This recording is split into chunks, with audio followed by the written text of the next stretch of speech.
Hi friends, இப்போ நம்ம சிறகடிக்க ஆசை பார்க்க போகிறோம். சிறகடிக்க ஆசையில் இந்த வாரம் போட்டிக்கான வாரம். யார் ஜெயிக்க போகிறாங்கன்னு நினைக்கிறீங்க? நம்ம விஜயா யாரும் ஜெயிக்கக்கூடாதுன்னு சொன்னாங்களோ அவங்க தான் ஜெயிக்க போகிறாங்க. அதாவது முத்துவும் மீனாவும் ஜெயிக்க போகிறாங்க. இப்போயாவது புரிஞ்சுக்கோங்கய்யா, முத்துக்கிட்டையும் மீனாக்கிட்டையும் உங்களால் ஒன்றும் முடியாதுன்னு. அது அவங்களுக்கு தெரிய போகிறதில்ல. பாட்டி போட்டியை ஸ்டார்ட் பண்ணிட்டாங்க. ஒவ்வொருத்தராக சட்டி உடைக்க வராங்க. யாராலையும் எதுவும் பண்ண முடியல. நம்ம மனோஜ் ஃபஸ்ட்டு வராரு. ரோகிணி என்கரேஜ் பண்ணுறாங்க. பண்ணவே கூடாதுன்னு சொன்னாங்க.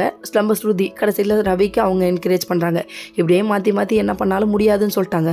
நம்ம மீனா ஒரு கட்டத்துக்கு மேலே ஸ்ருதியை தூக்கி விட்டு ஹெல்ப் பண்ணுறாங்களாம். அதெல்லாம் பண்ணக்கூடாது, தலையிலே தட்டி உட்கார வச்சுட்டு அதுக்கப்புறம் பார்த்திங்கன்னா சட்டி உடைக்கிறதுல நம்ம முத்து தாங்க ஜெயிச்சார். வேறு லெவலில் இன்னொரு செம்ம ட்விஸ்ட் இருக்குது. என்னன்னு பார்க்குறீங்களா? நம்ம மீனா சட்டி உடைக்க போலங்க, நம்ம மனோஜ் மண்டையை உடைக்க தான் போனாங்க. இது சூப்பரில் வேறு லெவலில் இருந்தது. இன்னொரு 4 அடி சேர்த்தடிச்சிருந்தா இன்னும் சூப்பராக இருந்திருக்கும். ஒரு வழியாக சட்டி உடைக்கிறது முடிஞ்சு போச்சு. அதில் நம்ம முத்து ஜெயிக்க விஜயாவை 3 பசங்களும் தூக்கி அப்படியே பாராட்டுறாங்க.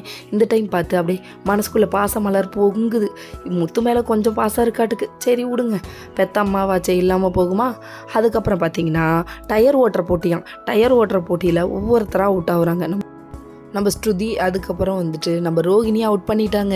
2 பேர் சேர்ந்து அவுட் ஆனது போதும் வாமா அப்படின்னு சொல்லிட்டு அதுக்கப்புறம் பார்த்தீங்கன்னா முத்துவும் மீனாவும் சேர்ந்து இதில் ஜெயிக்கிறாங்க. நான் மீனா மட்டும்தான் ஜெயிப்பாங்க அப்படின்னு சொல்லிட்டு கொண்டு வருவாங்கன்னு பார்த்தேன். கடைசியில் 2 பேர் சேர்ந்து ஜெயிச்சிட்டாங்க. ஜெயிச்சது சந்தோஷத்தில் குடும்பமே சேர்ந்து வந்தாலும் ஹாப்பியாக இருக்காங்க. அந்த டைம் பார்த்து சண்டை வருது. ஜெயிச்சதில் கூடவா வெட்டியாக உட்காந்துருக்கிறது நம்ம மனோஜ்னு சொல்லி காமிக்கிற நம்ம முத்து இருந்தாலும் வாய் கொஞ்சம் அதிகம், கொஞ்சம் குறைச்சிக்கோங்க அப்படின்னு பாட்டி சொல்லிட்டாங்க. பாட்டி சொன்னால் கரெக்டாக தானே இருக்கும், கொஞ்சம் குறைச்சிக்கிறேன்னு அவரும் முடிவு பண்ணிட்டாரு. அதுக்கப்புறம் இன்னொரு விளையாட்டு விளையாட போகிறாங்க. ஓகே ஃப்ரெண்ட்ஸ், நெக்ஸ்ட் வீடியோவில் பார்ப்போம். பாய்.